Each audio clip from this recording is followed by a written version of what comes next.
Peace, son. Howdy, howdy, howdy, howdy. Hey, everyone. What's up, everybody in the side chat?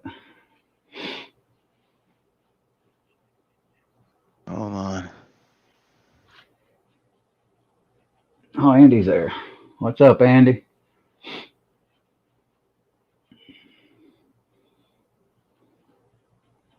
I gotta be careful, you know what, 'cause I forgot to wear you know what in here. I'll keep quiet about that stuff tonight. I won't discuss that Yeah, anymore. we're live. We're live. It took a while to switch over, so I don't know what it was doing. But anyways, hey, ladies and gentlemen, we are live this Friday, late afternoon, early evening. We're going to be doing some reloading, a 5.56 brass, some 223, just some range pickups, just stuff you just grab off the range that, you would normally think as just plinking ammo. I'm going to show you guys how I reload it to get sub-MOA ammunition out of it. So first I'm just going to start off with welcoming AR to the live stream. AR, what's going on? Hey, appreciate the invite, Echo. Hello, everyone in the side chat. Hope you had a good week. May you have a better weekend. Glad to be here. Take it away, Echo. Andy wants a link. You got his email?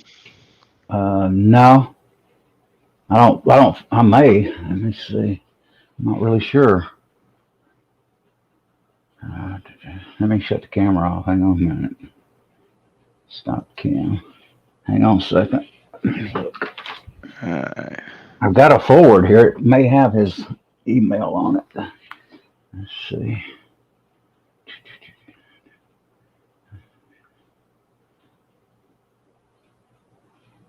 Let me see. Let me copy your link. Copy. URL. Okay. What's Okay.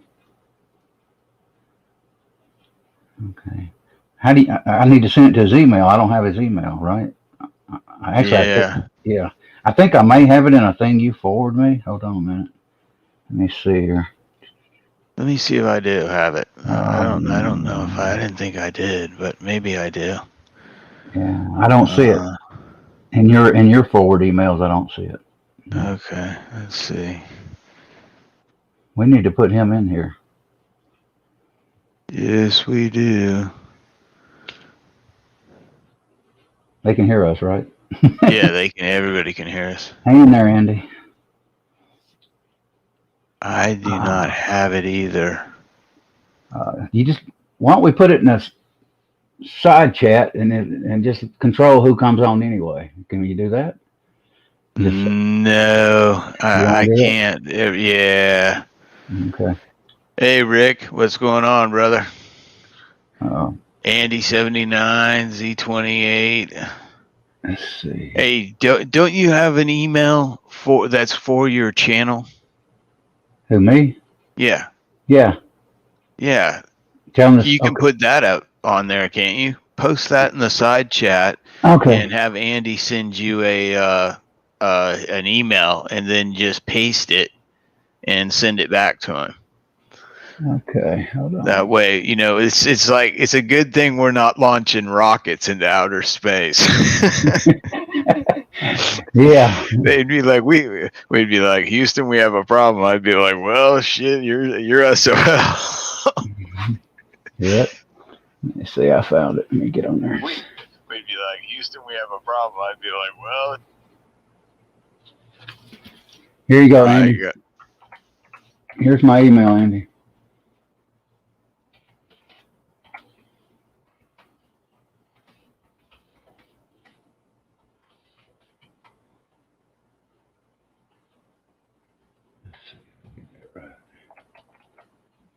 What does it say? Read the side chat. There it is. He's got to send it to me, and I'll send him the link then.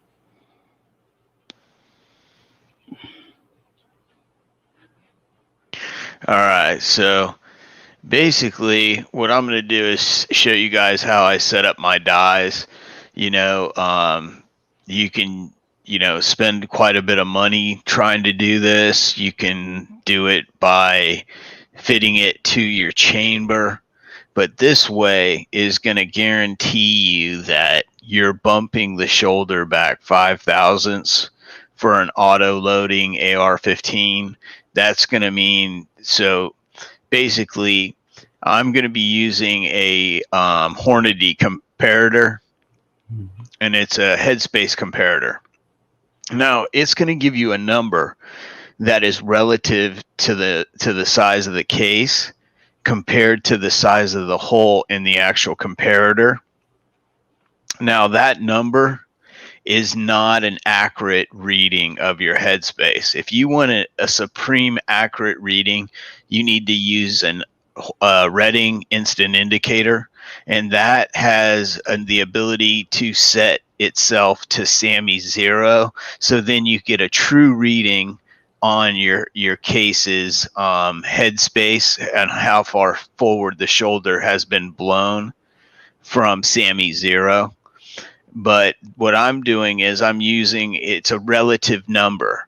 So no matter what the number is, I'm bumping the shoulder back 5 thousandths. That's going to guarantee me it's going to feed in any gun.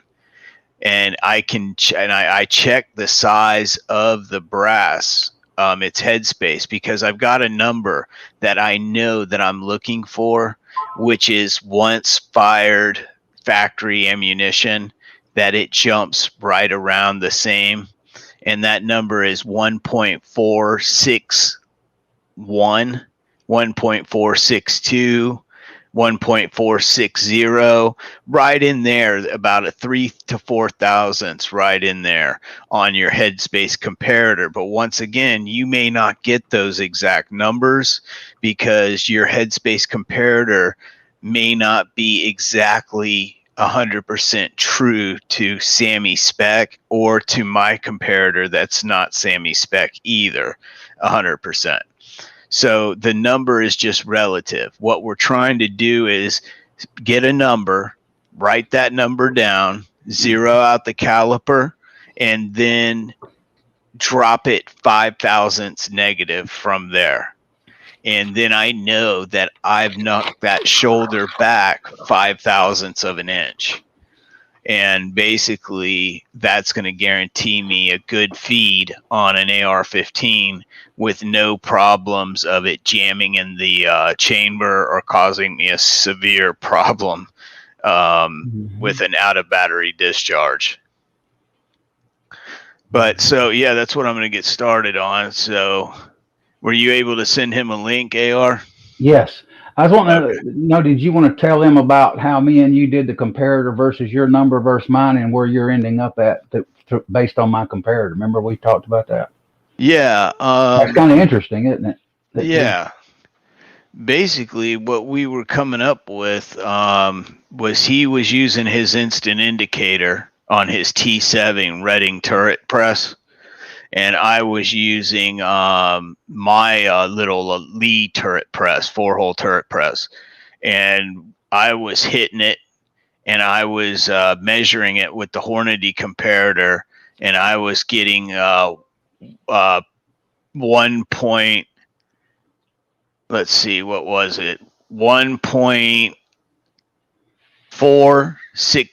to 1.46063.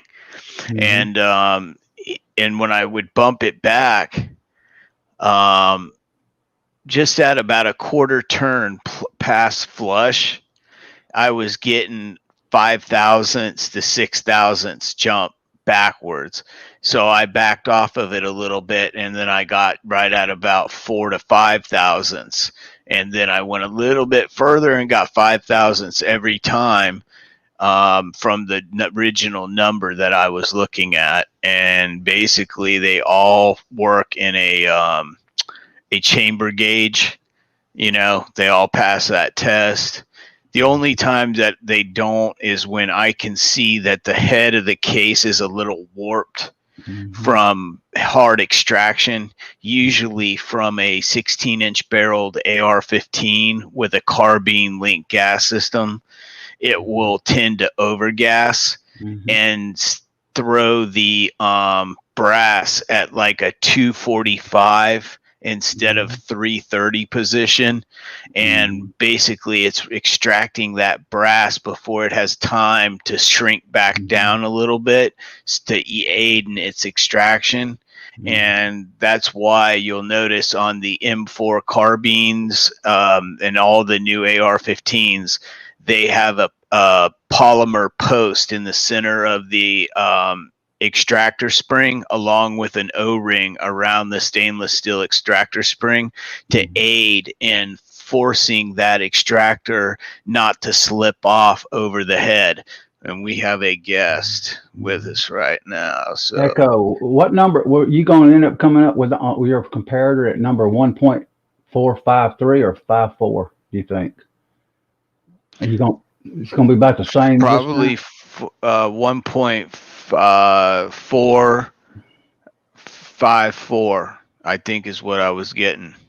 Okay. What's interesting about that, folks, is when I kind of compare his numbers with my comparator, which is granted you have manufacturing tolerances difference. When I do the instant indicator gauge, setup gauge, and then check it on mine matches his comparator. Same number, zero semi-spec, almost right in it, which is kind of ironic. I mean, you wouldn't think it would be that close, but it actually is. So what's going on? Sun in the wind? Oh, just hanging out a bit. Gonna try to repair a bolt on my rifle this weekend. I got all the parts. What happened to it? I figured everybody knew by now. About 3 weeks ago, I went to the range and was getting rid of some of my old 223 loaded with lead. I have a clean barrel rifle, so I figured I was going to shoot, a few rounds through it, and then I was going to test my zinc bullets. The 5th round in, I closed the bolt, pull the trigger, and I get an explosion, blows the magazine out of the rifle. Wow. Now, it's been determined what happened, but the thing is these are super subsonic loads. These are only 8 grains of powder. I mean, if I'm pushing 1,200 feet per second, I'm pushing a lot. So it wasn't like a major explosion. It was just something totally it was surprising only because, didn't quite understand what happened. It took a lot of doing to get the bolt open. And the case got stuck in the bolt head. And the actual very, very, very rim of the case was jammed in there. Like a piece of it, it got underneath the extractor, so you couldn't pull it out. So with a lot of wiggling, it broke the edge of the rim off, and it was underneath the extractor. Now, what actually happened was, this is something for everybody to consider then when you're loading, because a lot of people do not crimp. Okay. Now, the issue is the lead bullet is loaded shorter than a standard, 55 grain bullet. You loading those at 220, 226. Okay. This is loaded at like 202, 203. It's short. So what happened is when I closed the bolt, which the bullets have very light crimps on them, very light, just barely notice it if you look really hard. When I closed the bolt, because of the short bullet, it hit something in the feed ramp and pushed the bullet back into the case. Wow. So now I have no sealed case. When I pulled the trigger, the powder ignited And then obviously the bullet started moving forward, and that got a big spike in pressure. Okay, the bullet exited the barrel. There was no bullet stuck in the barrel. Okay, but that's the only thing that could have happened. I mean, it wasn't a double charge, right? Because it would have been one hell of an explosion. Okay, and I don't, the way I load, I've never had a squib in 40 some odd years. Okay, never had like, oh, what was that? A light load? I didn't have enough powder. Never had anything like that. Never had a double charge. Never experienced anything crazy, because when it comes to loading powder in any case, I don't rely on a powder drop. Usually only on my 9mm do I use a powder drop, because I'm cranking a lot of rounds. And I have a camera set up so I can see in the case and all that stuff. The same thing when I load 223. I do not load that. I load it on a progressive, but I don't use it like, for dropping powder. What I basically have is I have a Pro 1000.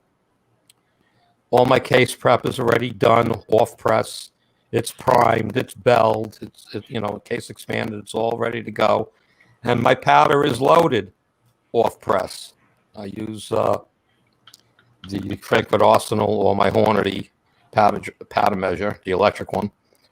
And I load a case, I put a bullet head on it. So it's not like I got 25 cases open where I may have double charged one. I do one at a time and then put a bullet. I check the case and then put the bullet head in it. Then I just move over to my 223, my Pro 1000. First seats it. First step seats it. Second step crimps it. I only use 2 stages of that press, and it's hand fed. It's not dropped through a tube or anything like that. So basically, because you were talking about loading 223 tonight, I wanted to get in there and talk about crimp. Because even on a standard 55 grain, all right, normally you don't have to load, it's a nice neck tension, it goes in. But if you take that bullet and put it on the edge of a bench and push against it, you'll push it in the case. So just imagine if the bullet, the full piece of brass is going into your gun, whether it be an AR or a bolt, and for some reason it goes a little crooked. You could very easily hit the head of that bullet, hit and tip of the bullet and push it down into the case. So I'm going to make sure my lesson learned is to, one, I'm not going to be shooting lead anymore anyway out of the 223, because it just doesn't work. You can make it work. You can get it to work. I originally had it working where I could shoot it, again, 50-yard target, cover it with a quarter, and it was shooting great. And all of a sudden it changed. And there's only one thing that I changed in the whole load recipe is the lead. I know I casted a ton of 223 bullets in linotype lead, which is, good 18 plus. Okay, if not, much higher. And those are shooting great. The second batch that I casted was just wheel weights, all right, water quenched, and they were softer. So therefore, I think that's what the issue was, is the softness of the lead. I lost accuracy, okay, in the lead bullet shooting in the 223. So now I did, if you've watched my sync videos, the last couple of them, I think I've mastered the zinc by bringing the temperature higher, which creates a better form bullet, nice and sharp edges. And anybody that got my bullets in the last packages I sent out, 8 people got them.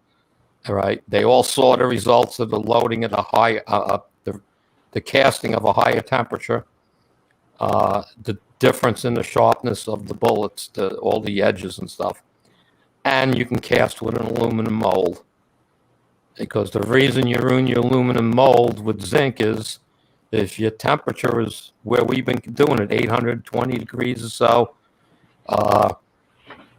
what happens is the mold isn't hot enough, and it becomes hard to open the sprue. You got to whack it.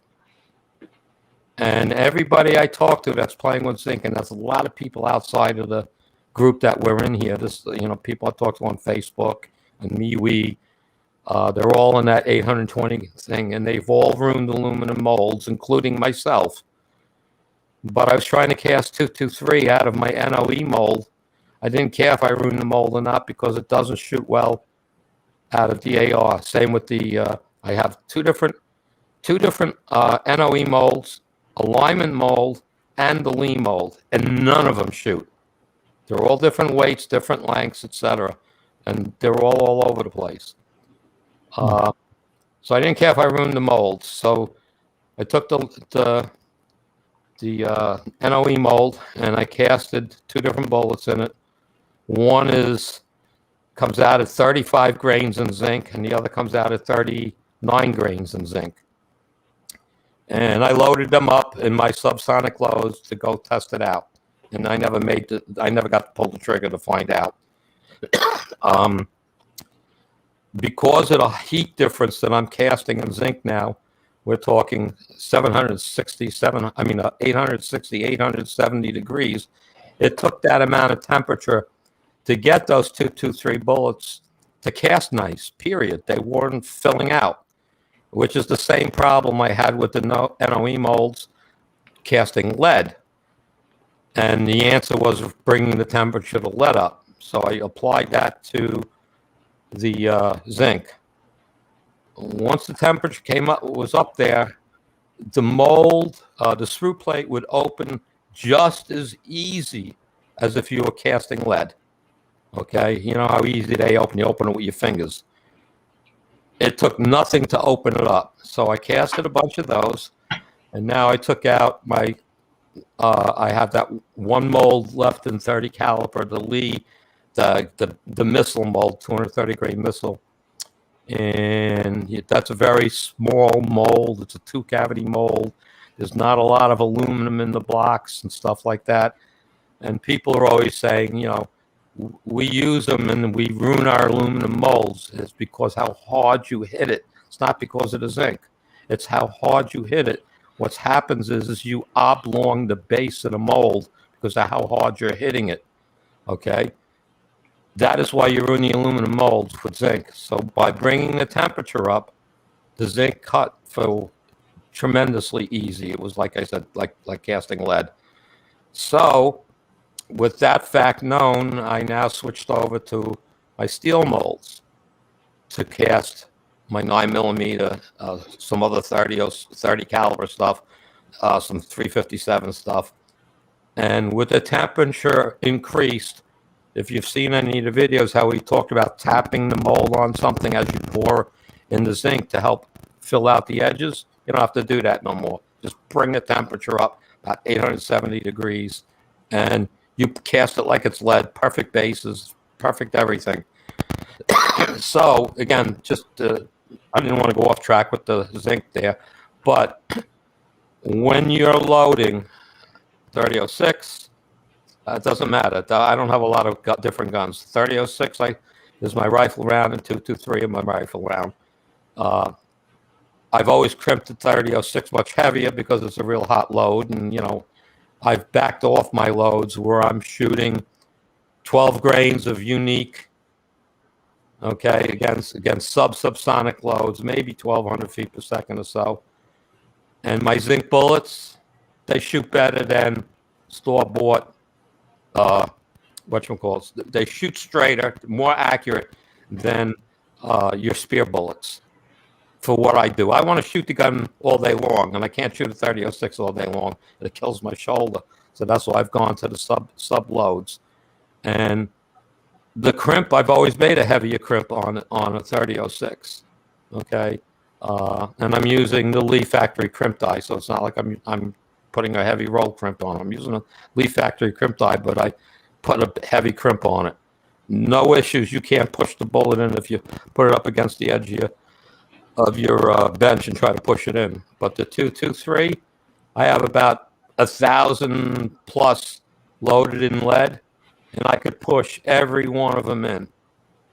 Okay. Then I took my loaded ones with the standard 55 grain, Hornady full metal jacket bullets, and 1 out of 50 I could push and go in. So the crimp has got to be heavier. All right. It's just a safety warning. It's something I learned because of the problem I had. And I guess that's about it. I mean, you can bring up the discussion of what possibly happened with me. I mean, like CW long shot knows all about it. I spoke with him, and he gave me some suggestions for repairing my bolt. It's not hard to do. I mean, I've never taken one apart. I watched it with video. And it's that simple. But Mossberg would not sell me a new head for the bolt. They said it has to be put in by a gunsmith because it has to be machined. God, I've watched 100 videos online with all kinds of other bolts, not a Mossberg, and people just you go online and buy a new head and go.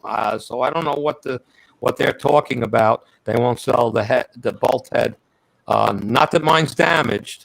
Okay, it's only the attached parts like the ejector, the case pusher, and I shouldn't call it it's the case push ejector. There's like a little pin that helps push out the case, plus the extractor. Those are wasted.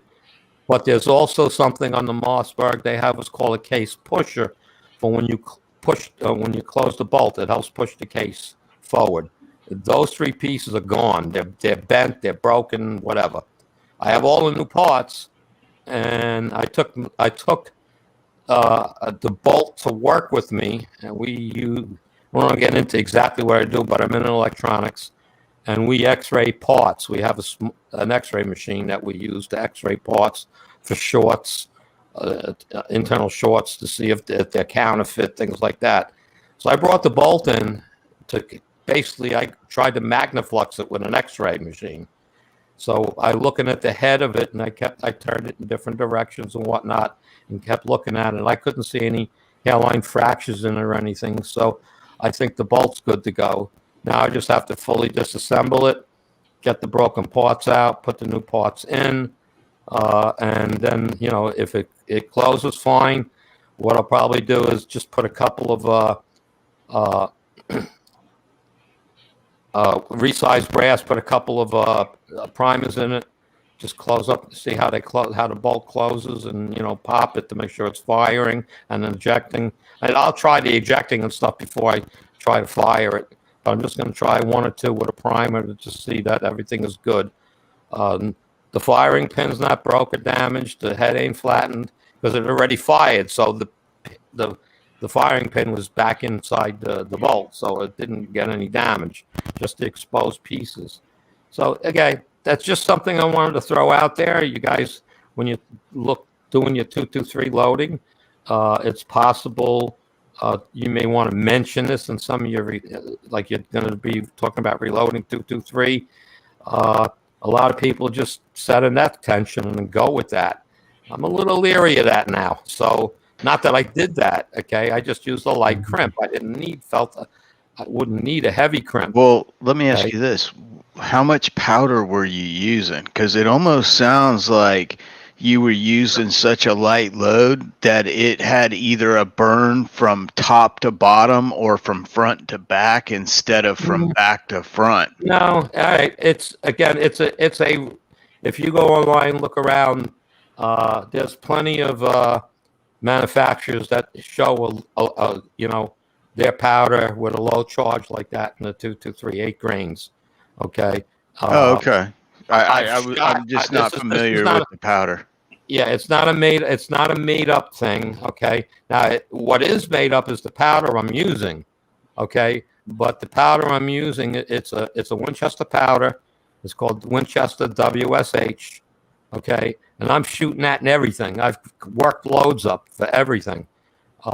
I've probably shot 5,000 or 6,000 223s with that load, with that powder. Okay.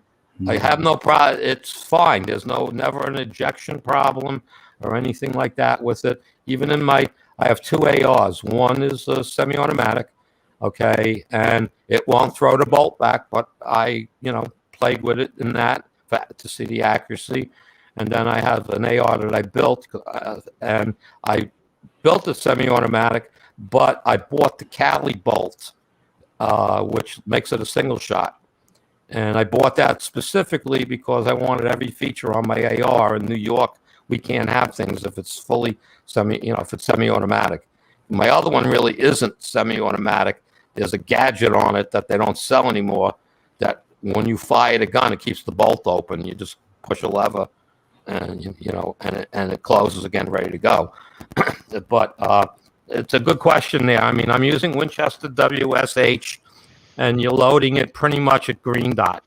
Anything that shows green dot, this powder kind of fits in there. But again, you got to work up your load because it's really not the same as green dot. All right. But that's where it is in the powder scale. It's down there. And it's a fast powder. And it's there is almost no load data out there for it for rifle. It took me a lot of research and talking to a lot of people to find people that actually use it. So I worked with that because, again, the 8 grains that I'm using of Winchester WSH, the book calls out unique for 8 grains. So we know, the same thing. Unique is a fast powder. Right. And so therefore, I'm relying on information and 40 years of loading to do this. And the only reason why I'm using this powder is the story's been told before. Is I walked into my local gun shop and he had them stand up on his counter, all kinds of bottles, and he was selling them at the time. He was just trying to get rid of them. They were $10 a pound, and so I bought a pound and I started playing. And every week I went back, he really wasn't selling any of it. It's like, it's really a shotgun powder. Nobody in the rifle or pistol are buying it. And after him, several weeks, he had 3 cases of 24. That's what he had, 3 cases of 24 jugs in it, 1 pound jugs.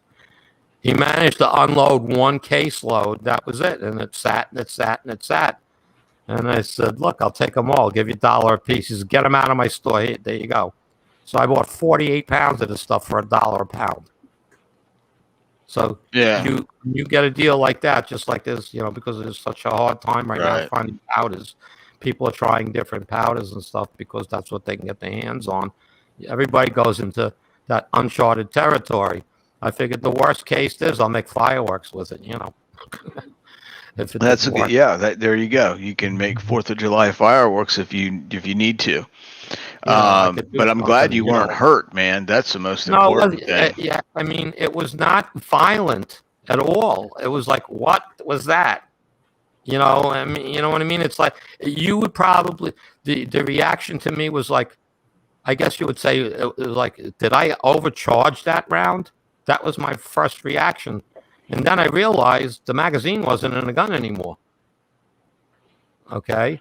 Yeah. And, and it definitely was. It's not like I had a heavy recoil or anything. There was like no recoil. It was just an explosion. Yeah. And the main reason is everybody at the range was looking at it and whatnot, and they all kind of come up with it. They're looking at my loads. And one of the guys picks up one of the loads. He doesn't reload much. He doesn't do much. Most of the guys at the range I go to don't know anything about reloading.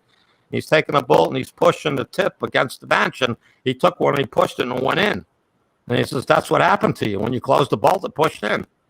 Well, hold on now. Were you loading this in a bolt action rifle?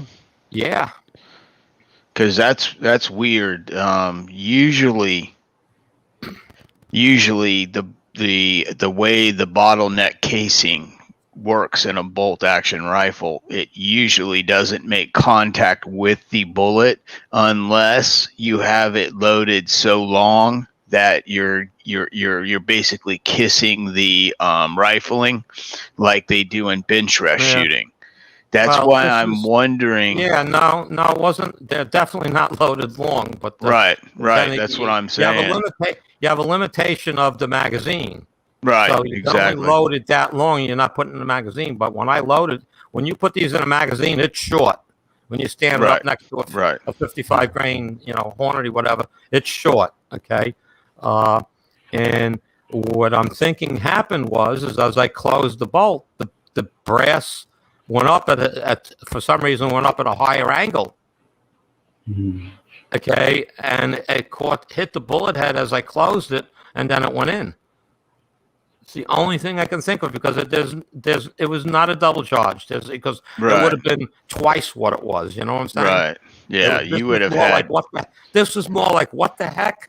It just felt it was like strange, and I blew the magazine out. Nothing came out of the gas port on the barrel. Right, the in case you have a case head separation and Right, you nothing didn't, came out. so Nothing came out of that's that. that's a big sign that you didn't overpressure, because usually what'll happen with an overpressure is it blows the back of the case off. It stretches the cartridge case so far Yeah, that it ruptures the but I back, don't. and that's I don't. That wasn't the issue. It definitely the case head did not separate. When you look at the brass, there isn't a crack anywhere. The rim slammed back in from the explosion, okay, and it got itself wedged under the extractor. yeah. Okay, That that's sounds what all like actually happened. overpressure from a detonation. What Right, what at I'm the just saying timer. is, what I'm saying is, I was in the business of, gunsmithing and building guns. We had a Mhm. manufacturing FFL, and I've seen probably I've been building them for over 35 years, and I've probably seen 10 rifles blown up. Out of those 10 rifles, 6 of them were due to loading their own ammunition. The others were headspace issues where it detonated from out of battery discharges and those kind of things. But what I noticed on the charges that blew up, like say 5 out of like so say 3 out of 7 of the charges were undercharges cases. I only had one that was from bullet setback. The powder you're using may be more, because every powder is different. Every powder's got different characteristics. Okay, let's put it this way. Varget. You load 25.2 grains of Varget, and you're going to be kissing a 55 grain bullet up against that Yeah, extruded absolutely. powder with a slight crunch. Yep, I That know. I know. powder likes that. Some Yep. powders you do that too, and you're going to get an explosion. You Mhm. know what I'm saying? So it may very well be that powder, because the bullet moved back, did not like that at all, and that caused the powder the pressure to spike Yeah. exponentially, and that could have caused it just to explode instead of to actually burn. Right. So that's what I was saying. The head got pushed Mhm. back, so the powder didn't have a pressure point. You know what I mean? An initial pressure. So it blew past the bullet till the bullet moved, and it was in mid explosion when that happened. So it's like all of a sudden you tried to cork it. So the bullet did go out, but that's because it exploded. I mean, and the reason why we couldn't get the bolt out, we had so much trouble getting the bolt out, is because the rim, the very, very rim, wedged itself in the extractor, right, and pushed the extractor outward, so you couldn't Right. turn the bolt. Turn the bolt.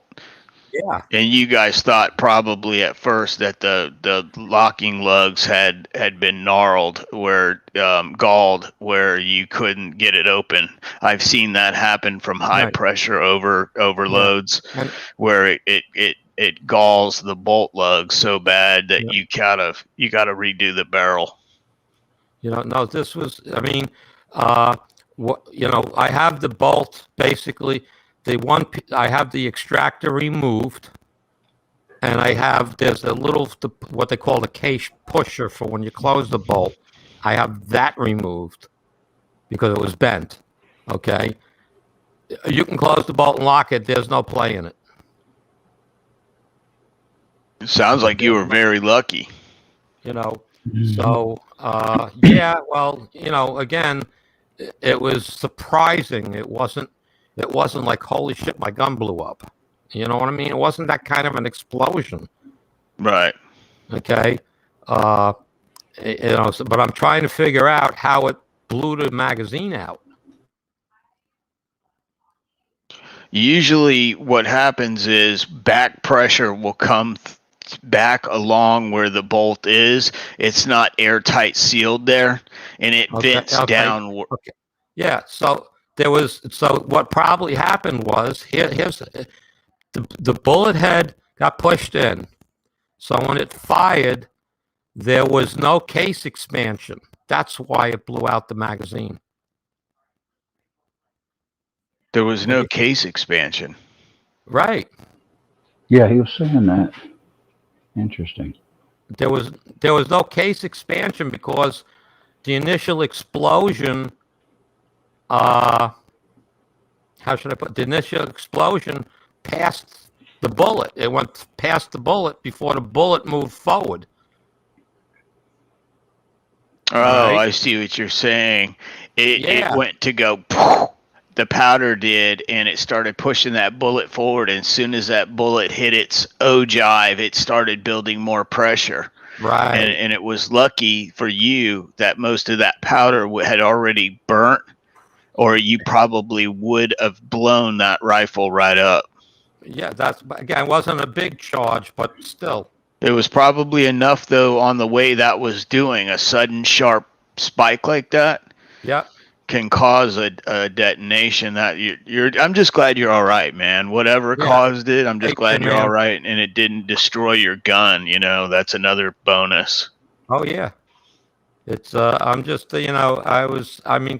totally surprised. That's all. It just like, are you kidding me? I've never had an issue, but like I said, we were checking my round. We took the other rounds out of the magazine. These are all lead, and I have some more lead rounds. Randomly take one here and there and push it to the edge of the bench, and it didn't take a hell of a lot of force to push it into the case.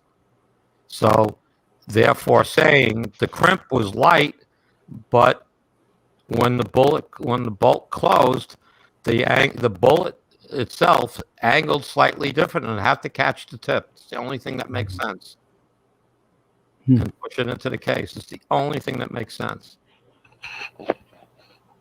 So, whatever. I just wanted to bring that out. Oh yeah, appreciate it. Glad you're safe. Was more about talking about why you should crimp instead of people say, "Oh, I don't crimp for this and I don't crimp for that." Well, this may be a reason you should crimp. Yeah, I've seen quite a few talk about that. I'm going to sit here quietly. I didn't want to really interrupt your show about loading, but I thought this would be important for people to know about. Oh yeah. Mm-hmm. I think there might be, usually in situations like that, I've noticed with guns blowing up or having explosions, usually there's always more than one factor that go on. It's a series of things that fail in a row that cause something like that to happen. And if one of those little links was not to happen, the entire thing wouldn't have happened. Yep. It's always been one of those things.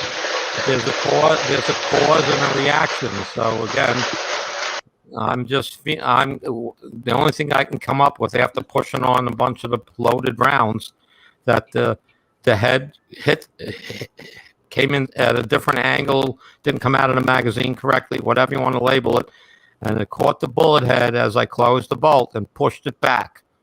Okay, and it doesn't take much. It's not a very big bullet to push it back where you've lost all neck tension. Okay, and so therefore the powder would fire and start bypassing the bullet as it fires.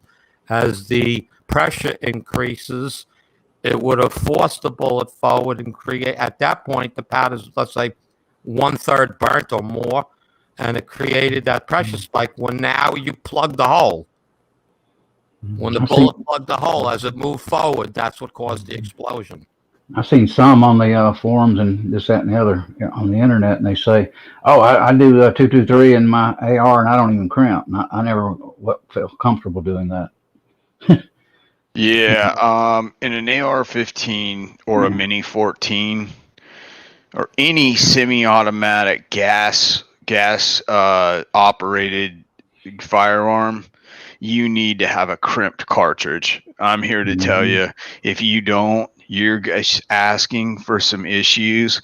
Usually what happens is you end up pushing the bullet back from the loading, causing, if you're lucky, you're using Varget and not causing anything but a little bit more of a pop noise. But if you're using certain powders, it can cause an explosion. Or you'll be firing your gun and the bullet will fall out the front if you have older brass that is a little work hardened, maybe not annealed correctly, and that can happen. What I'm getting here on this cartridge case is 1.4. Can you see that? Blow yourself up. Not ridiculous. 1.45. It was in the dark. When you turned it a little bit, you could read it. 1454. 1459. 1459. Okay, so 1459. So you want to knock 5 off that. So we're going to have it at 5 from 9 is 4. So 1.454 is what we're looking to get. Now, right now, I'm bringing this up and I'm cranking this down until I touch that case, the shell holder, basically the die is hitting the shell holder firmly. Then we're going to throw it in here and we're going to run it up in here.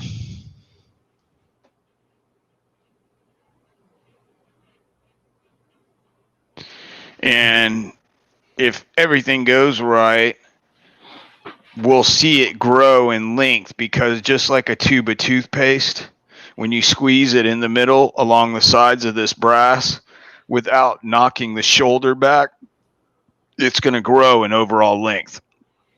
So right now, we're looking at 1.462. So it just grew 3 thousandths. So just from that, and now we're going to start cranking this die forward a little bit more. We're going to go an 1/8. Blow yourself up, Echo. You want to? Larger?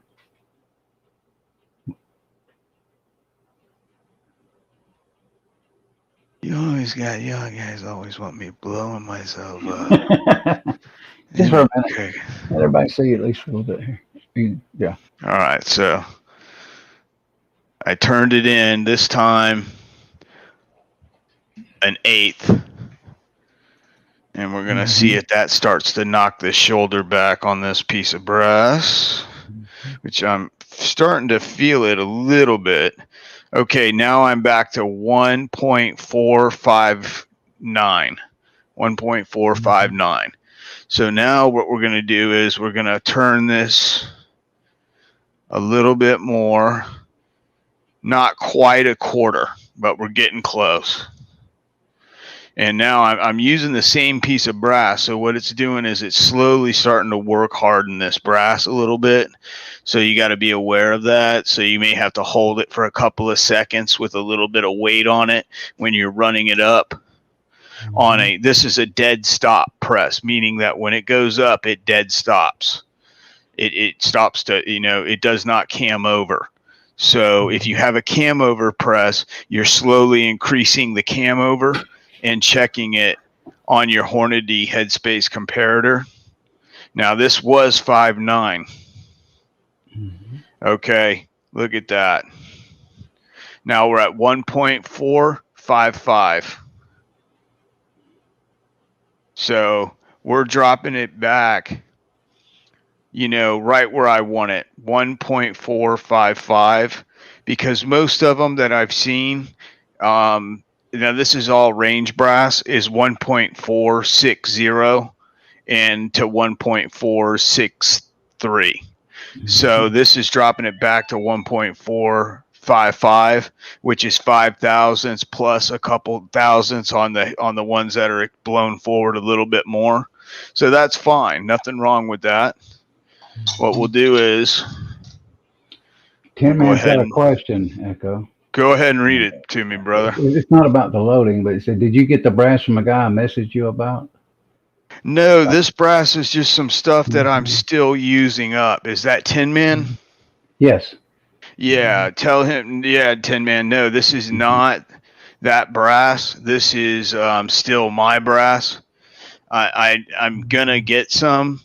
I did email him, and I'm trying to basically get some time just to deal with that right now. Okay. Because I want to try to get enough to where. Excuse me, gentlemen. Somebody always loves to. I'm gonna go. You care if I call people out in the chat? No, go right ahead, man. While you're a bit busy. We can do it at the end. This is 1.454 now. Okay, so now I'm dropping it back to this is almost. This is very close. 1.545. 1.454. So this is like that is like almost Sammy spec. Yep. So basically, now that I have this die set up, let's try one more piece because I want it to come up at where it's doing right now, but I want to see if it's going to be right at 1.454 or if it's going to stay at 1.455. I prefer it to be at 1.455. Makes it a little bit more accurate the less you know. So we're going to pull this die back just a little bit. Just a little bit. And let's see what this does. See, then once you get your die set where you think you want it, run your shell plate and your RAM up until it contacts the bottom of the die. Have your press cam over or hold pressure against it and like finger tighten your ring, your lock ring. If you're using a Lee die like this one, I have the expander ball assembly removed out of it. I don't use them. I use an expander assembly from Sinclair in 223, which gives me 1,000ths neck tension. And then I use a factory crimp die from Lee, and I do a medium heavy crimp so that bullet does not move. And I use a cantilever bullet so that it grabs into it and will not move. Because I don't want these bullets moving at all in my magazine if I'm carrying this through the woods and stuff, because I beat the heck out of guns off of stuff because I'm sight impaired. So that's my story. So what we're going to do here is run this one up. And now I'm hoping for 1.455.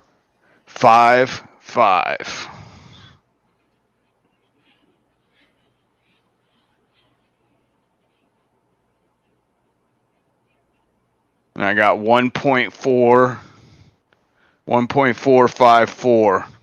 And I'm going to live with that. I'm not worried about it. It's not that big a deal to adjust it again over 1,000th. But I will do this. We'll go ahead and run this one up.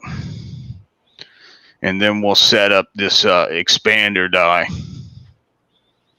Now, what the cool thing about this Sinclair expander die is it's got a free-floating expanding mandrel, and that's set at 223 diameter, which is really optimal for seating bullets because Full Metal Jacket, because that gives you a thousandth of bullet tension, which lets you seat a bullet nice and straight without giving you a ring around it or any of that, because you're going to crimp the thing anyways. So we're running it up in there right now. Now, what I'm trying to figure out here is I want to go until I expand it. That's not enough. I can feel that is not enough. So that didn't feel like that was enough either.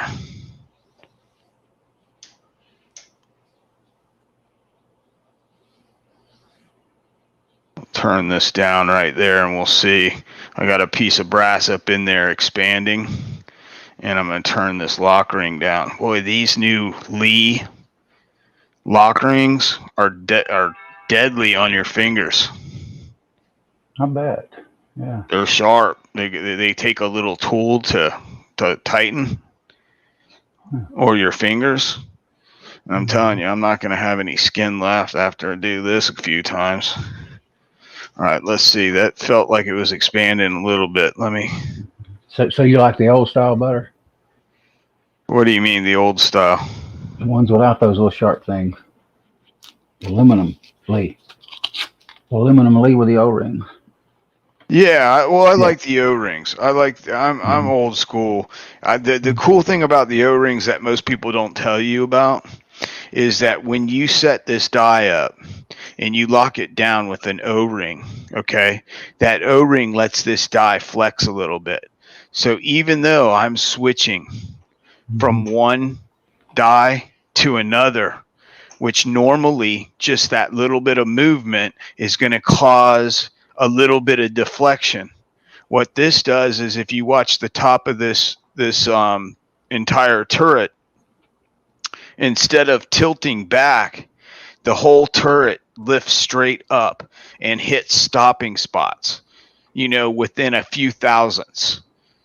So what happens is you'll notice that gap get bigger when I bottom out on that die just a little bit, and that just tightened up that die, the shell holder, to the bottom of the die on two 90-degree angles, making the shell holder face and the bottom of the die square to one another so that they're perfectly square lined up.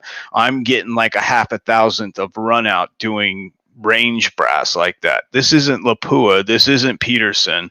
This isn't Norma. This is stuff I picked up out of the dirt and washed in a wet tumbler with stainless steel pins, and it was the grossest stuff you've seen. Black water like the night is what it came out like.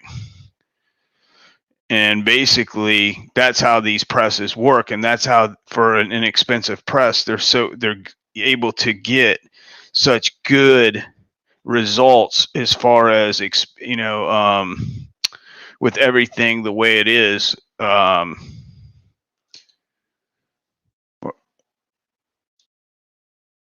With it being inexpensive.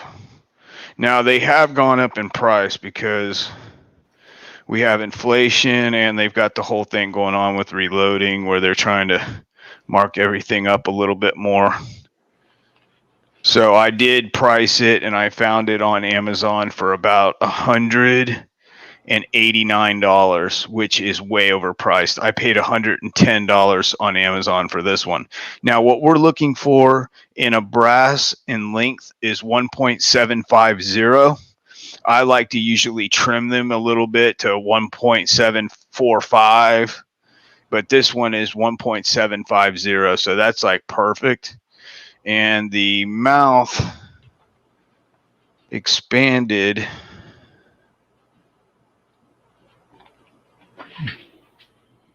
Let's see here. 0.246 minus 223 is 3.2. So that's 2, 2, 3. So basically, yeah, if you take this number, which is 0.246, you deduct 223 from it, that leaves you with, or it leaves you with, basically, it's going to give you 23, which is going to be the size of the bullet, 223. So basically, it's giving you, well, the bullet is 224, so it's going to give you a thousandths of neck tension with that expander on there. And I will bring you guys over here to take a gander at the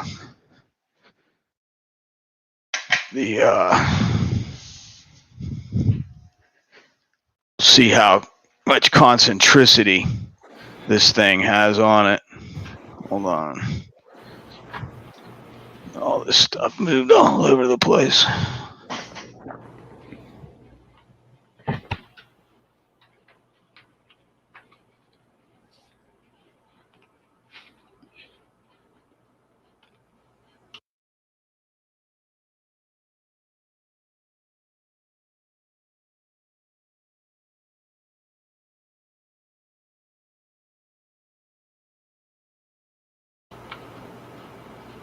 Can you see that, AR?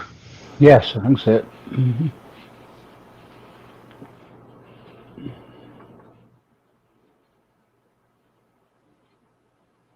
Let me make sure. Okay.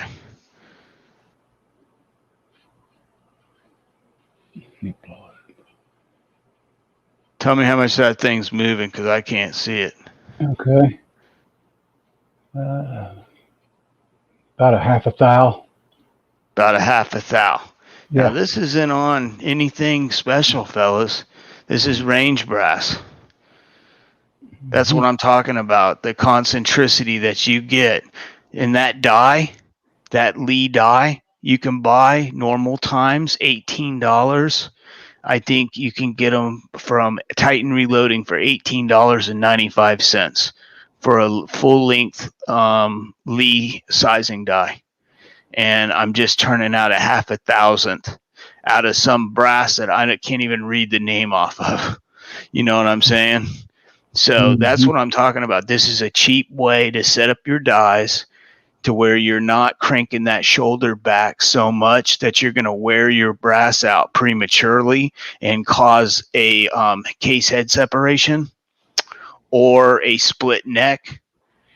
You know, you want to use this brass for as long as you can. AR-15s have a real issue with chewing up the heads of brass. They'll warp heads on brass, especially if you're using guns with carbine link gas systems. They are just prone for it to warp the case heads a little bit more. So I always recommend, if you're using a carbine link gas system, once the barrel has served its purpose in life and is shot, you know, starts your patterns start opening up, go ahead and get yourself a mid-length gas system. Yeah, I like those. On a 16-inch barrel with like a 223 wild chambering, which will let you shoot 223 Remington and 5.56 NATO without too much point of impact shift.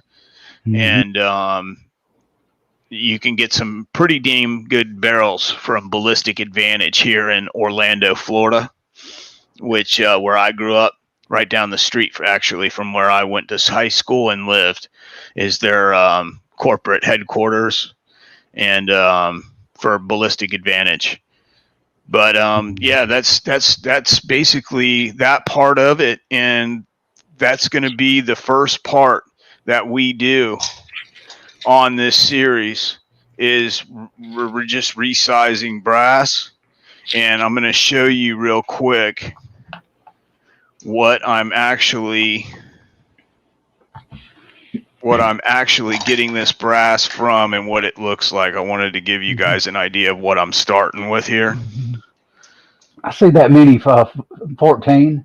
And actually, I'm joking. I'm trying to act like Biden. I see that miniature mini AR-15. That's cool. Where the M16, right? In my yeah, that's an A1 M16. Yeah, okay. Yeah.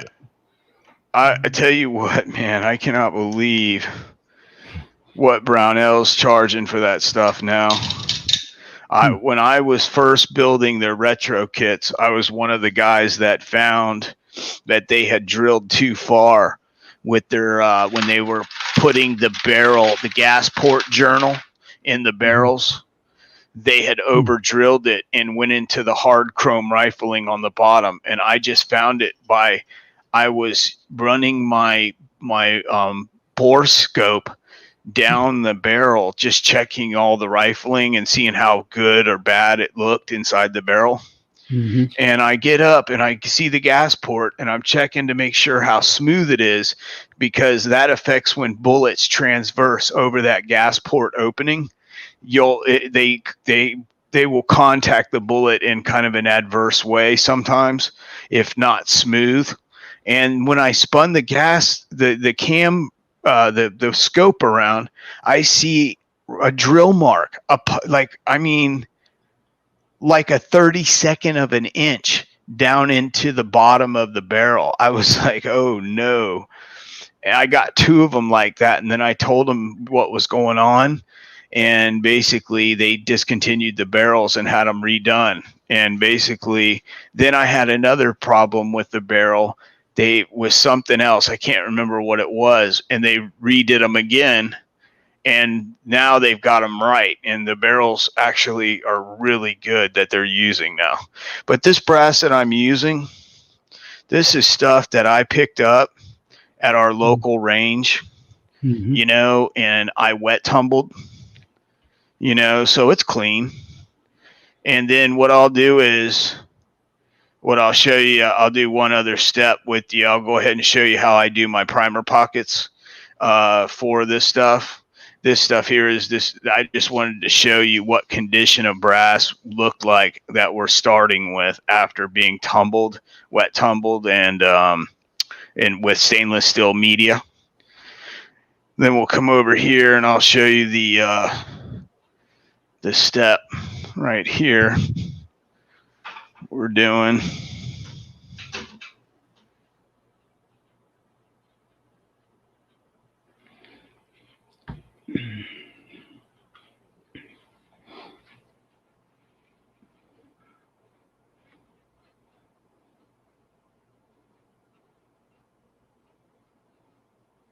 All right.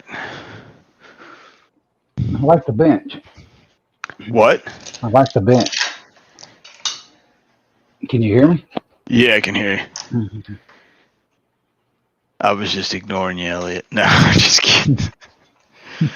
All right, now what I'm going to do here is I've got 2 different tools set up here. This is a primer pocket uniformer by ReLOADING. And these are a carbide cutting tip, and I've got it in a slow spinning ReLOADING little cordless screwdriver thing. You can see how fast it goes. It barely moves. It's probably going, I think it's around 500 or 600 RPM. But the slower, the better. The less heat you create in these tools, the better.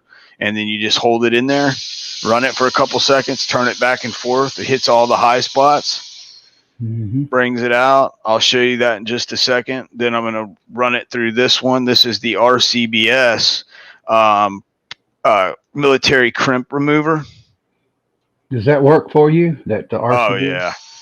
I bought one. I got unlucky on Amazon. I bought one. It wouldn't even cut the primer out on me. Same brand. I apparently got a bad one. Well, what you got is, if you ordered off of Amazon, is you got one that somebody wore out, because the RCBS primer crimp remover is not carbide, it's steel. Right. And if you can wear them out, if you use them in a high-speed drill, you get that steel hot and it loses its edge real quick. And when it does, it stops cutting. Right. And you'll notice, because you'll try to seat a primer and it will not want to seat at all. Yeah, that's the problem I have.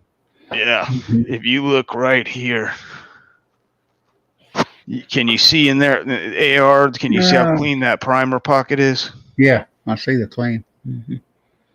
That uniforms, basically that hits all the high spots in that primer pocket. And then the military crimp remover I use on every piece of brass, whether it's 223 or 556.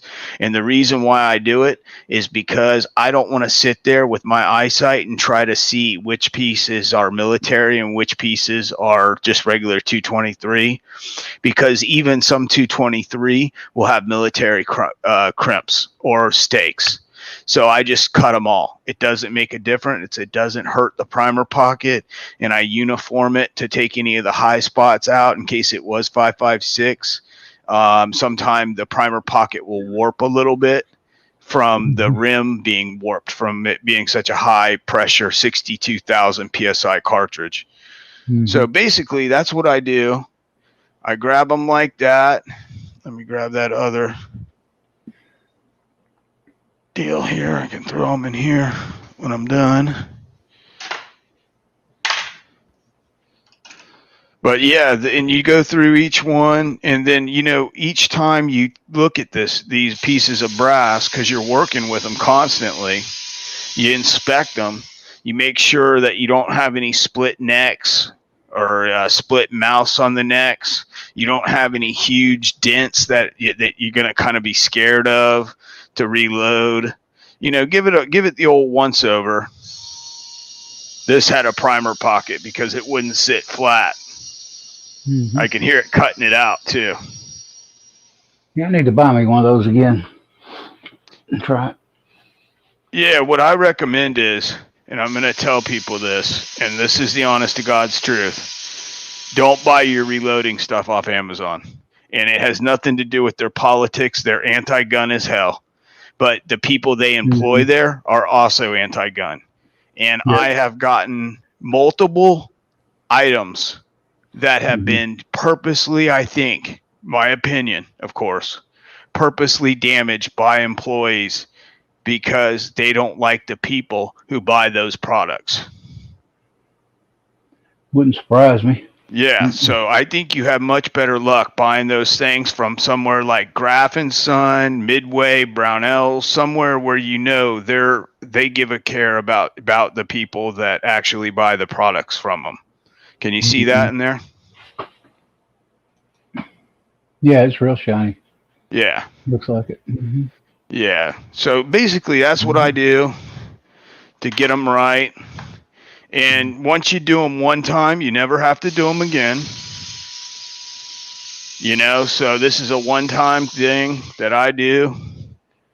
And then when because I put brass catchers on every one of my 223s or any one of my Eugene Stoner or AR-15 platforms, whether it's 5.56, 458 Bushman or 458 SOCOM, or if it's 300 black. I just don't want to have to, keep messing with it. I just, I want to be able to keep my cartridges.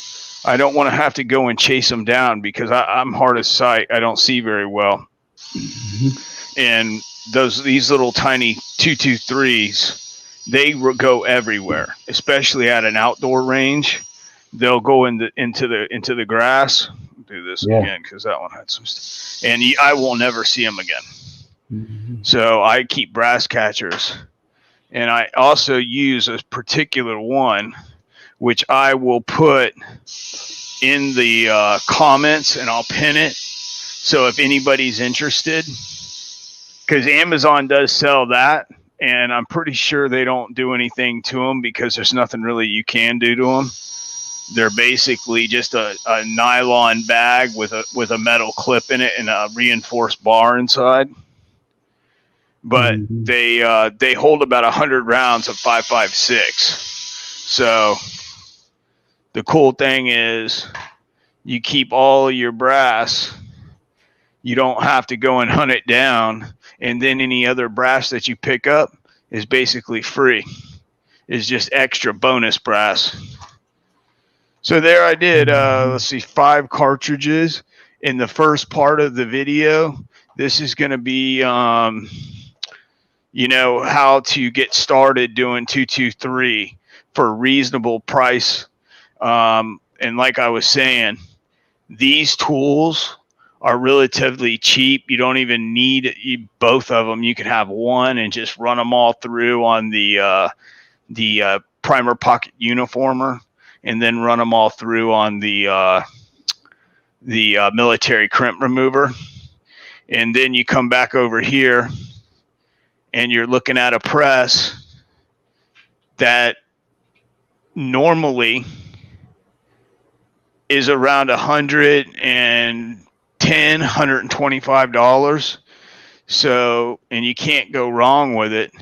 I wouldn't recommend you do, 308 with it, but 223, 300 black, those small rifle cartridges, you could do them all day long. No problem. So that's going to do it. You fellas got anything to say? No, everything seemed good there. No problem, Echo. All right, guys. AR, what are you doing? Just watching you.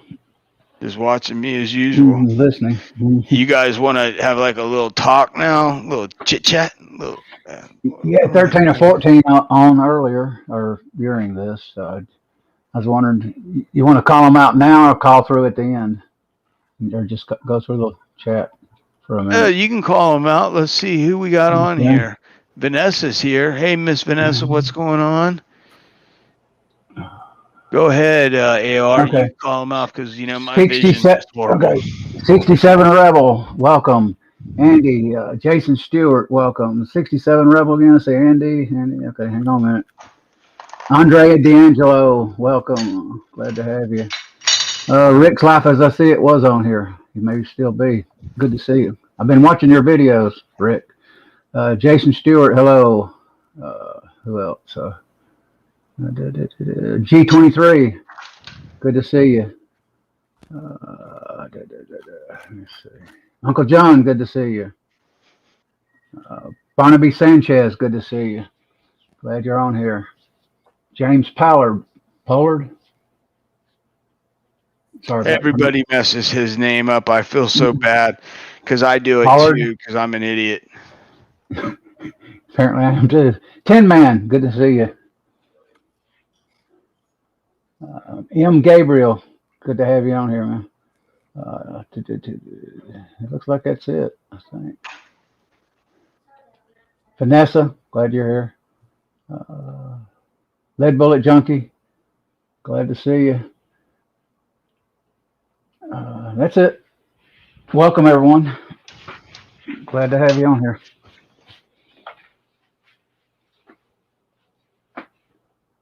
So, what do you guys got planned for reloading?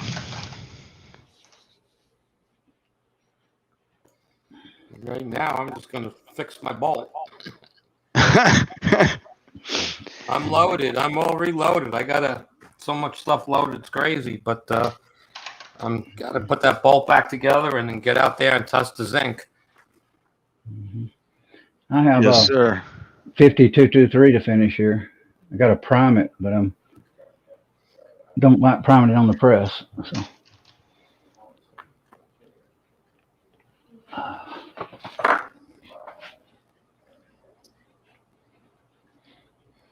What are you trying? Oh, you're trying. Yeah, I got to send you that primer thing. I'm going to send that to you on the 1st. Okay, man. I'm going to send you that and the scale. I got it out and I boxed the scale up. Yeah, appreciate it, Echo. A lot, man. Yeah, I was trying to prime it on these things and it just, oh man, it's just terrible. Can't get the seating depth as good as you would like on the press. And yeah. It just don't work good. I think I'm measuring around 0 seating depth, which is almost flush. Yeah. Instead of below flush. Yeah. I mean, fill it.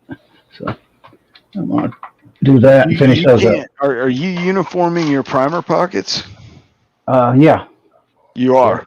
Yeah, I do it with a lineman. I want that one you got with the carbide eventually. The red. Yeah, the redding. The problem with any of the ones that are steel is if you get them hot, they're done. And I mean, that is exactly the same thing back in the 80s when I used to help my dad do construction.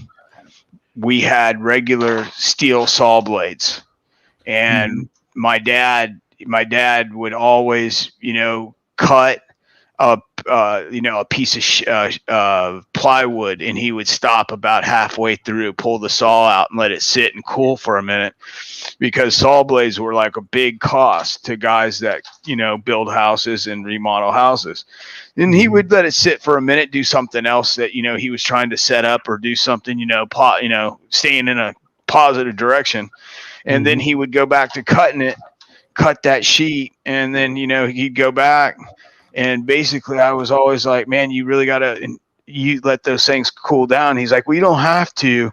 But he goes, you'll go through a blade every day, cutting so much wood. And then carbide came out, and they were expensive as hell.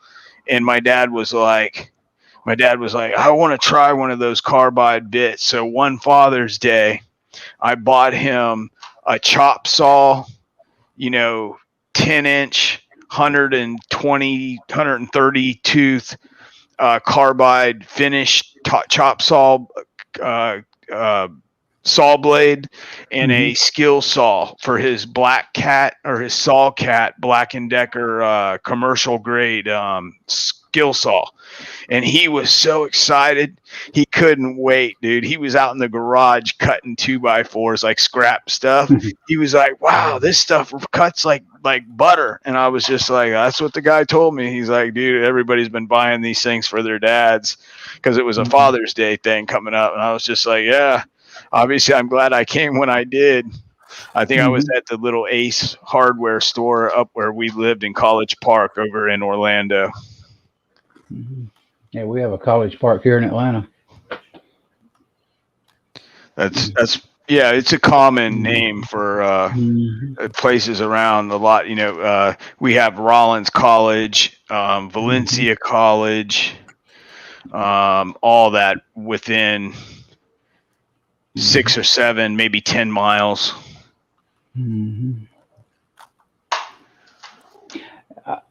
I'm going to bring something up just for the heck of it. I'm not going to talk politics, because I told Echo I wasn't. But I know some of you, did you all catch that thing where Biden was talking about gun control and nuclear weapons and cannons? And I mean, that was bizarre. AR-15, what he was talking about, fighter jets and everything else. And yeah, basically saying that we couldn't come and get the government because they had nukes. Yeah, but the whole thing is, a lot of that he says that shit. Oh man, he can't do none of that shit. He can't. The only thing he could do, if he launched a nuke on us, he would go down. It would have to be a pass, like an emergency act for martial law, and he would have to have a very good reason to be able to do it. And then it's only the National Guard. He can't have the United States military, like the Army, Navy, Air Force, Marine Corps. They can't deploy on U.S. soil. And I'm sure there's some kind of way that they could probably do it, but he's not going to get that. Like, aliens aren't landing from outer space and stuff. So, I think that was more or less an idle threat, to have everybody be like, look how much power I have, when I really don't have very much at all when it comes to what I'm allowed to do, because of checks and balances. But if they try to keep weaseling away the Constitution and wanting to pack the Supreme Court, they'll be able to get away with anything. And basically get rid of a filibuster. They can do that, but see, what we need to do is start minding who we vote for.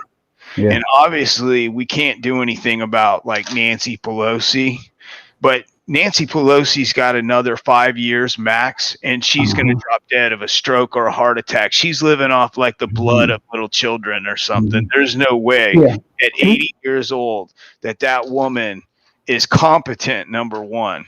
Number two, should be allowed to work in such a high level position on our country. I mean, I don't understand that at all. I mean, most places have a mandatory 65 and you're out type of thing. Now, I know there's a couple of positions that we have, like president and stuff like that the older the person, usually the more stable they are, but not necessarily, hence our current administration. Yeah. I will say this, after Hurricane Katrina, supposedly they changed it to where a president now can go into a state and declare martial law and actually take control of the troops again, away from a governor since Hurricane Katrina. So that gives him the power, if he wanted to eventually put troops on American soil. Oh yeah, but here's the thing. But it would backfire. Yeah. Oh my God. Could you imagine them doing that to Florida? And they couldn't nuke us anyway. If they nuked their own country. Our state is a big supporter of our governor, Ron DeSantis. He's a good man and he's a family guy. He has kids. And he's just a good person, overall, not being Democrat, Republican, none of that crap. He's just a good person. He's a good man. You can tell. Yeah. And the bottom line is if Biden tried to do that, he would have every able-bodied man, woman, and child in this state with a rifle standing up. And then you would have, who are you going to get to come in here and shoot us? The National Guard. Well, the National Guard's made up of Americans that probably 85-90% of them are not going to want to hold a rifle on another American citizen.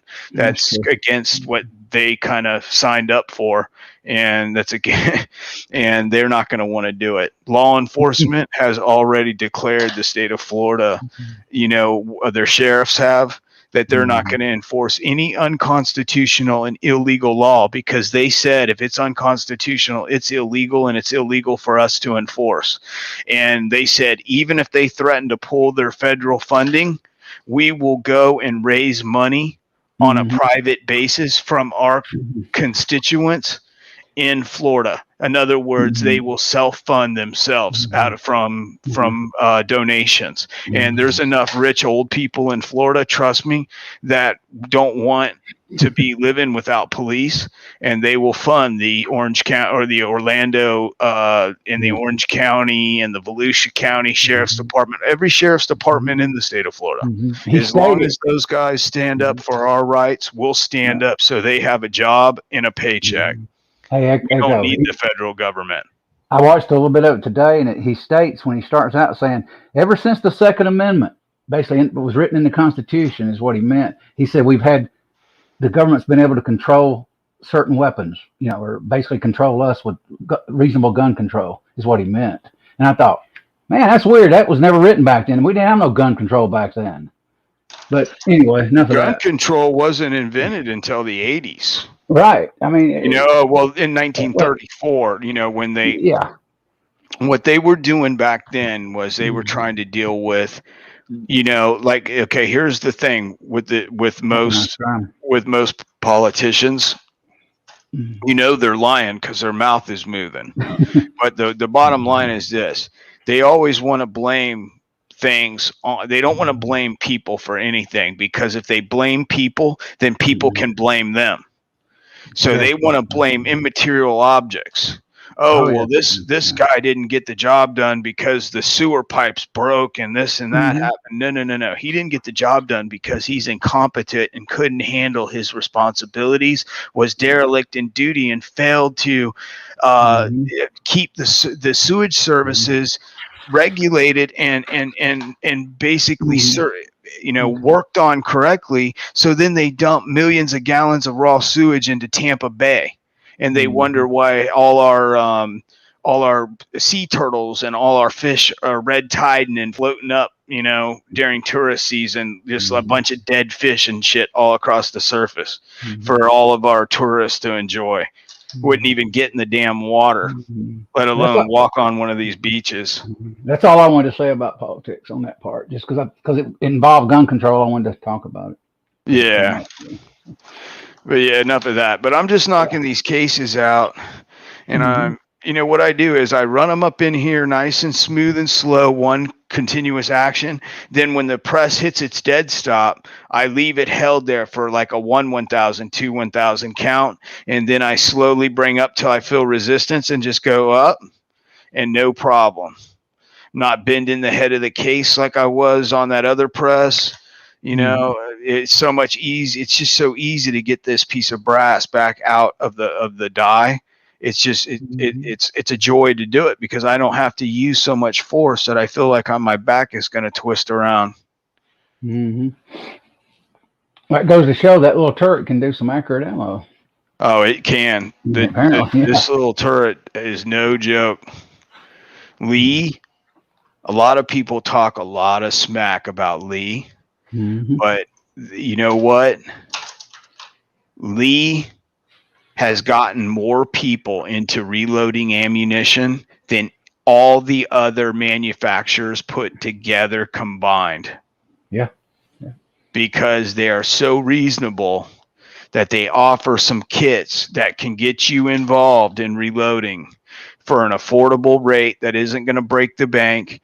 They give you some options, so much as they have a stand that you can use for this turret or this classic cast O press that basically sits up. It's a tripod, and you bolt these presses to it. And it basically allows you to set up your reloading press in your room, in your living room, when your kids go to bed and you reload ammo at night. I've had a couple of friends on YouTube that we helped get started. Me and Dead Horse helped get started into reloading, and they are real combined on space because they've got families with kids and stuff. And they have come up with some ingenious little ideas, bolting these presses to wood tops where they can put them in and C-clamp them to the top of their regular desk. And because this press doesn't require a whole lot of force and doesn't have overcam on it, and it's basic design, they can just use it and they reload their pistol ammunition, their 223. Now, I wouldn't do, I have done 458 SOCOM on this, and it turns out excellent ammunition on it. But I wouldn't do anything longer than, say, a 2.260 overall length piece of case. I mean, I guess you could do 308 Winchester, but that would be the extreme max. If you're going to be doing what? Go ahead. Does that press have a tight ram? Is it a pretty good fit? Oh yeah, it's got a pretty tight ram. Cool. Where they cut cost in manufacturing is the linkage is made out of a little bit of a cheaper material than you'll see a lot of the other linkages. So you get a little flex in there. The steel in the handles get a little bit of flex in there. But you know, the overall press works, and I know guys that have got the same press for 25 years, and they're still using it today. I know Uncle Jim's had his press for a really long time, and he still uses it every time he's making load data so that he can change bullets and change things real easy. Because this press, what's so good about it is the way it's designed is you can literally change an entire setup for one caliber by pulling the turret head out of the top and changing a shell holder. That's how hard it is to change from one caliber to the next. I want one now. I'm already thinking about it down the road. And I never thought I'd go to Lee, actually, but I will. Yeah, a lot of people say that. That's the funny thing. A lot of people say that. They're like, hey, I never thought I would go to Lee. And I was like, I did it in the beginning because I wanted to get into it to see if I liked it, and I didn't want to spend a whole lot of money, just like a lot of people. You know, they want to get into something. They don't want to spend a whole lot of money. They just want to try it out. So I bought a set of 458 SOCOM dies. I bought this press. I bought an auto drum powder measure and a bunch of other stuff that I was told to get by Dead Horse, like, you know, the stuff to chamfer and deburr the mouse of the cases, quick trim system by Lee to trim cases, which turned out to be a really good trimming system. I still use it even on my match brass. Sometimes I'll use it on there just because it's convenient. Uncle John's got a question for you. Yeah. Any interest in the APP? He wants to know. If I was doing, yes and no. If I was needing to decap brass or size bullets, and a lot of them at a single time, I would get it. Or if I was trying to deprime 223 to get it ready to decrimp the primer pockets and uniform them, then yeah, I could see using it for that, because popping the primers out, is kind of, you got to take the piece of brass, put it in your press, run it up to the universal decapper, run it back down. And when you do that, that's a lot of energy because you keep having to run it up. With that press, you just run it through there really quick. That would be a plus, but I don't know if I would be interested in it for, I know it does quite a few different things, but I think those are the like the major ones, isn't it? In that, like, Andy knows more about that probably. I know it sizes bullets, right, Andy? Yeah, I use the APP. It basically did the prime 380, 9mm, 38, 357, and 223. It will do 3006, but it's slow. As far as resizing casted bullets, I mean, I went to the expense and added a bullet feeder and case feeder. You could use it either way. And it is unbelievably fast if you do a lot of casting, how fast you can actually, resize it. Yeah, I'd seen videos, but I wasn't positive I remembered it right. So, yeah, sounds good.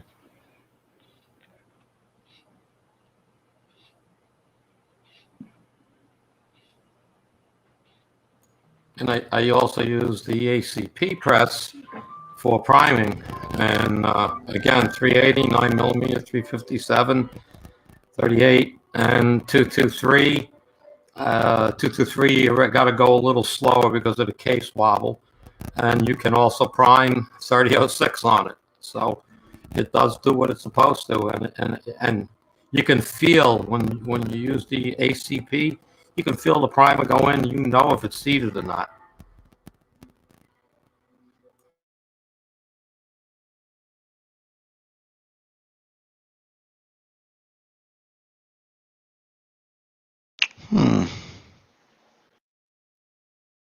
I'll be back in a minute, Echo. All right, brother. Hang on.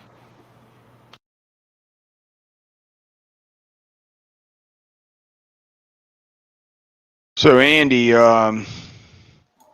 basically you're kind of stuck as far as trying to get a new bolt head. Is that what you're trying to do from Mossberg? Well, I would have liked to replace it. It's a nothing to replace, but Mossberg says they won't sell the part unless you're a gunsmith because they said you have to reset the headspace. That didn't make any sense to me, but I don't know enough about gunsmithing. They don't, you don't have to reset it. You got to check it. Once you put the bolt in, you're talking thousandths of an inch difference. So basically, once they put a bolt head in there, they want to make sure by taking the a headspace gauge to it. They'll basically, when they set the bolt head in there, they'll put one in it, and then they'll put a go gauge, close the bolt after they've taken the ejector and the extractor off. They'll check the headspace, make sure it goes into battery. Then they'll take it out, put a no-go in there, and make sure it does not go into battery. And once they do that, then they know that the rifle's safe to fire, because they know you've already had one issue. They also probably want to look at it and just to make sure it's safe. Because I know most companies that if they look at a gun that's had an issue with a what they consider a catastrophic failure, even though the gun didn't blow apart, it just damaged the head of the bolt, the parts that were in it. That's how they look at it for insurance reasons. They want to make sure that you get the gun back, put it back together, it doesn't blow up on you, and you can't come to them and say, hey, we looked at it, it was fine when we looked at it. Yeah, I know it's not a big deal. I mean, I know a gunsmith that's local. I mean, I don't care. But I don't feel I need to replace it. Like I said, I did bring it to work and X-rayed, looking for any structural damage, any fine cracks and stuff like that. So I didn't see anything that would indicate that there was an issue with it. So I'm at this point just gonna take it apart, reassemble. Hopefully I get all the parts out of it, but because it's the pusher, the plunger pusher for the brass that is broke. It broke off, and once I pull out, I can put something in the hole to push down a little bit to get the spring pressure off the pin. So I should be able to get the pin out, no problem. And as long as it falls out the front face, I'll be fine. Yeah, usually what happens is the head of the case came back so fast, so hard into that it basically put a little sideways stress on it and bent it. And when it did, it's such a hard metal, it cracked. Right. Well, it sheared. But as long as you can use like a punch to push that up under there just a tad bit, you should have no problem driving the roll pin out or whichever type of pin you have holding that extractor in. Yeah. Or the ejector in. I'm sorry. Well, it's a pusher. They call it there's the extractor. Yeah, there's an extractor, and then there's the ejector pin. And the ejector pin is broken off. The extractor is, I got all new parts. The old extractor looks okay, but I'm not going to risk it for a $10 part. So as long as I'm sure I can get the little pin out, just putting a little pressure down, with a on the ejector pin where it's broke, which is below the surface. I'm sure I can push that down a little bit and then push the pin out. Just as long as it comes out.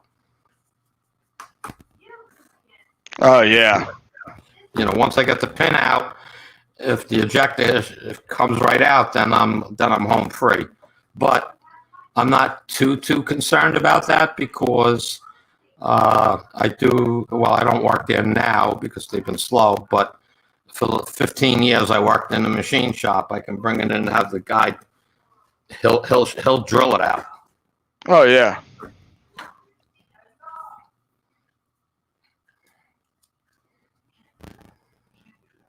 So I think I'll be all right. It's Oh yeah, you shouldn't be too bad at all. I wouldn't worry about it. Yeah. I think you'll be fine. I think that if you had a serious pressure problem, that it would have blown the back of the case off or tore the case would have ruptured or had a huge swollen part on the back side of it.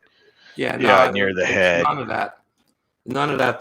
We have to really work the case to get it out, but before we tried to get the case out of the bolt, I already had the bolt out of the gun. And there was, I'm looking at the case. There was no case head separation whatsoever. The brass was very clean, which I figured there would have been blowback on it, but the brass was very clean. And it just took a lot of, I just took a piece of a steel rod down the front of the brass and just had to wiggle it back and forth till it finally, broke the little piece of the rim off that was under the extractor.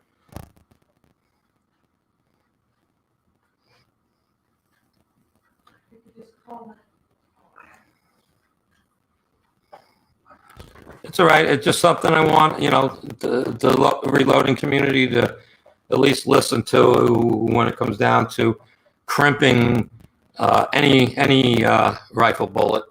Okay, because they were crimped, but not a hard crimp. I never had a bullet set back in the case from shooting, others in the magazine or anything. So it's enough crimp to hold it, but it wasn't enough crimp to stop it from pushing in.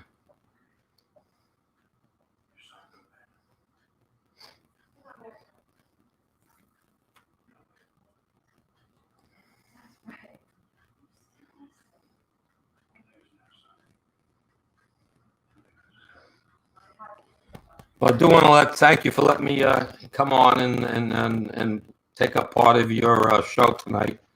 Oh, I'm sorry, Andy. Brother, I was actually, Jerry, Andy, I was trying to talk to you and I had my headset muted.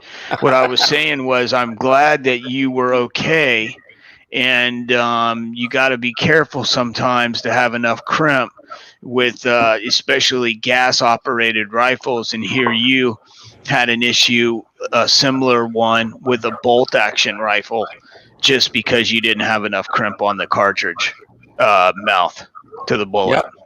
Yep. That's what happened. If there was more of a crimp, you would have felt it as you closed the bolt. Yeah. You say, well, that was hard to, you would have felt, oh, that was hard to close. What happened there? And you would have stopped. At least I would have. Yeah, want to pull the cartridge out and see if you got Lands marks on your bullet face in the ogive. I had last summer, I had a bullet that was hard to close, and when I took it out, the tip of the bullet was mangled. Yeah. It was a feed issue on closing the bolt. So I'm sure that's what happened on this one. It was a feed issue, and it just happened to push the bullet into but I didn't feel it. All right, because I don't, even when I have my AR, okay, I don't go bang bang bang bang. I'm trying to hit the target. Okay, I'm not doing any kind of mag dump.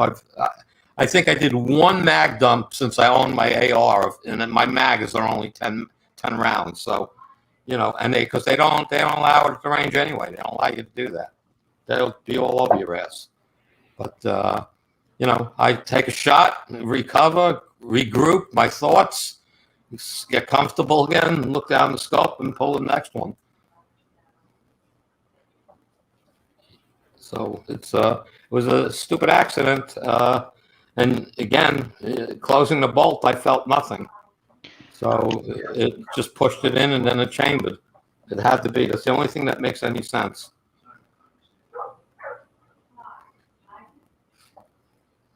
Yeah, I just can't believe.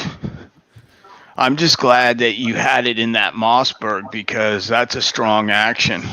Yeah. Well, here's the other thought. What if that was actually 25 grains of Varget? I think you would have been fine. Varget is weird. That powder, I like it because I like the fact that you can really put. Okay, let's just say the 223 case. It's almost, I don't want to say it's impossible, but I want to say it's very hard to put enough powder into a 223 Remington case to blow up an AR-15 or a bolt gun with Varget, because it likes a compressed load. It likes a little crunch at the end. Yeah. Like you'll be loading that bullet and you'll hear it go just barely, just a tad bit, a little. Yeah. And then that's what it seems to be the most accurate. You know, I used Varget. Then I went to Shooter's World, and what am I using? A tactical rifle, and I like that. Okay, for my full loads. But again, I wanted to get away from full loads. That was the purpose of buying the Mossberg that I bought, because I don't have to worry about the action working in an AR or anything like that. So it's like, I can load it to where I'm comfortable shooting and be accurate. Now, my question is, how much powder are you loading in that cartridge again? Excuse me. Well, again, the powder I'm using is down. It's faster than unique, and I'm only loading 8 grains of powder. Wow. And I kind of took a volume test. I used to see what 8 grains of unique was versus 8 grains of the Winchester WSH powder, and right. they're the same. They take up the same case volume, so there's no difference that way in the case volume between the two powders. But again, I'm shooting that in everything. I got that in my 9mm.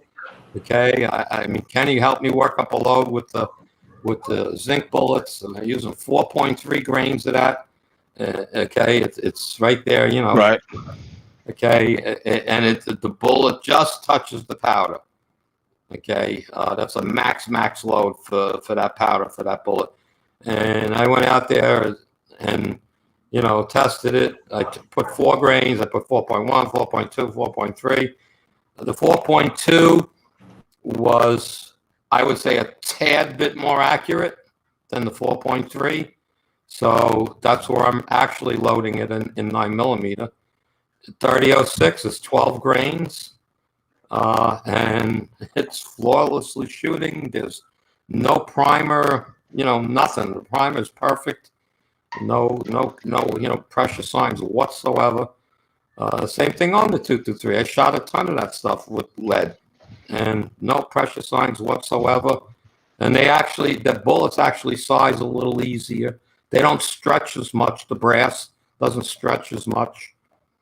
You got everything going for you by loading a reduced load. I mean, and I anneal every reload, so it's right. I bought the anneal Z's, the newer version. I ordered it just when they were changing to the new version, so I had to wait 2 months for it. And yeah, you got the 2.0. Yeah, Anneal's with, yeah. It works great. Yeah, I want to get one. I'm gonna buy one here on maybe around the 1st of this month. Maybe a little bit longer. I'm not sure, but just take your time with it. Again, take your time with it with your vision issue. I suggest you get the temp plaque, all right, to help you set it up. Okay, once you start using it and you can see exactly what's going on, you won't need the temp plaque no more. We got 20 minutes, Echo. What do you mean? 20 minutes till Georgia Shooting Connection. Oh, yeah. I want to throw out a big advertisement to my buddy Jamie and Kyle Lust, Chico Wise over at the Georgia Shooting Connection. Let me ask you a favor, AR. Can you put in the link or in the comments a link to the Georgia Shooting Connection? Yeah.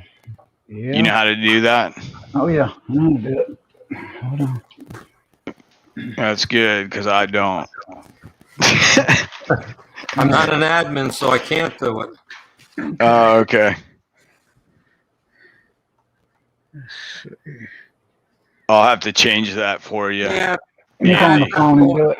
But everybody here, everybody in this room right now knows the Georgia Shooting Connection.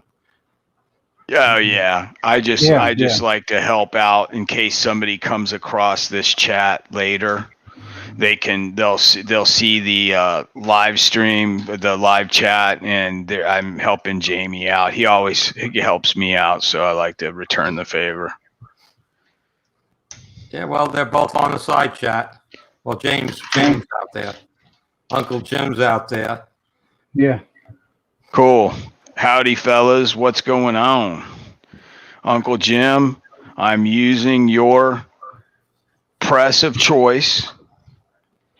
Actually, this is the press of choice of like 10 guys that I know on YouTube that reload, but they just love these presses. I love them.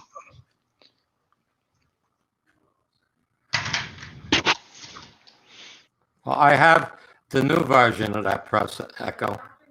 Oh, you do? Yeah, the base is totally different. It's it's. I'm good on the I'm not that keen on it. Okay, I tried playing around with it, but I'm not that keen on it.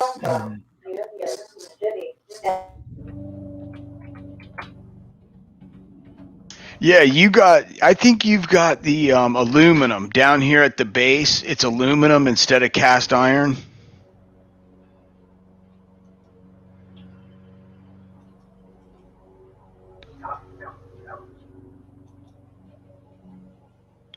Can you hear me? I hear you. Okay. Mm-hmm. Did we lose Andy? I think he's on. No, he got a phone call. The phone rang. I muted it out, and it's one of those bullshit phone calls that everybody gets. Hey, hey, real quick, is yours aluminum down here? Yes. Yeah. Okay. What you have is, I can't remember. I've got the manual over there, but they made a little bit cheaper model than this one. And it's got aluminum as a base piece. And I have never used one of those. But this is a classic cast 4-hole turret. Yeah, that's the classic cast. Yeah, and this is my second cast hole turret. And I've reloaded on the first one probably 4,000 rounds of 223, probably 300 or 400 rounds of 308, and it was the 308 and the 458 SOCOM that finally did the press in. And I got and it did, and I still got it, but it's just that the RAM is wore out. It's sloppy inside the press. Well, the one I haven't done a lot of things with it. I bought it to do 3006, believe it or not, because I don't, I do everything else off press. I would use my rock chucker. I would use to do the sizing and stuff, and depriming even. And then, once the case was set up and to go to loading, priming off press, and then I would do the rest of the work on there, and it worked fine. It was a little quirky getting the turret to work right, but I got it, and it worked fine. It just I felt that I could load faster doing each step separately. Yeah. What I like about it is if I'm like what I'm doing is I'm doing each step separately, like you're saying, like a single stage. What I like is the fact that I can just change, like if I wanted to do both these steps, I could go up, resize the brass, go down, turn the turret, go up, expand the mouth, and then take the piece of brass and set it over here and not have to do 2 runs at it. What I have here is my expander or my sizing die, my expander, and then I'll run right here my bullet seating die, which I use a Redding competition one with the micro adjust on top, and then the last hole will be for the factory crimp die. Yeah, no, absolutely. It just what had happened was I got my press for $99, so I couldn't. It was one of those things you can't pass it up. Yeah. All right. Then the next press that came after that was the Pro one, not the Pro 1000, the one above that, the 4-head one. The Loadmaster, or no? That's No, a 5-head. no. They make another. Lee makes another. They call Oh it yeah, the Breech Lock. Breech Lock Pro. Sorry, Yep. couldn't think of it. So I bought that and also got that at a steal. And so I do my 9mm and 380 is what's loaded on that one. But I wound up getting the All-American 8 when Midway was blowing them out for $135 a year and a half ago. Oh yeah, I couldn't pass that up. So now I do my 3006 on that, and I have it set up to do other, different shores with different calibers on it. I have just two heads for it, 2 different turrets, and one is pistol, one is rifle, and that's it. I set that up, and I do all the single stage stuff that I want to do. All right, because it has cam over and stuff, which I like. So, yeah. when I'm doing my 223 brass, the sizing of that, and then after that, everything gets trimmed, and I do all again. I wind up with my brass ready to load in a box, primed, belled, and ready to go. I mean, trimmed, ready to go. So when I feel like loading, I just open the box and start dropping powder. We're coming up on 10 till shortly, so I'm gonna. All right, we're gonna go ahead and shut it down and get off the line. But we'll jump backstage. Thanks, ladies and gentlemen, for hanging out with us.